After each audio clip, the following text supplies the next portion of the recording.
All right, let's talk about a huge shakeup that's really hitting developers who use AI coding tools. So if you use Open Code, you've probably seen a bunch of errors trying to access Claude. Let's break down why. Basically, on January 9th, Anthropic changed its rules, blocking tools from using your personal Claude subscriptions. The whole issue boils down to something called OAuth spoofing. It's when an app uses your official credentials. And this is where it gets really interesting.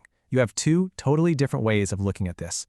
Anthropic saw it as a business threat, but developers, they just wanted a better interface for what they already paid for. So you might think that's game over for Claude in Open Code, right? Well, not so fast. A super clever workaround popped up using Antigravity's free tier. Let's see how it works.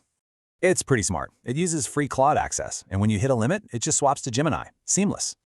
So what does this mean for you? You still get access to amazing models, and it's all for free.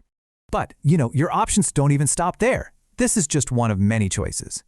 For instance, you can use your ChatGPT Pro plan, try out cheaper models like Minimax, or even connect to ZU. This just goes to show how flexible and, honestly, how resilient the open source developer world really is. But let's pull back for a second. What was the big idea behind Anthropic's move anyway? Well, it looks like a defensive move. They're trying to protect their money and keep everyone in their ecosystem. Meanwhile, OpenAI jumped on this, saying they're 100% invested in supporting these exact kinds of tools. And here's the crazy part. In the long run, this whole thing might actually be a good thing for users.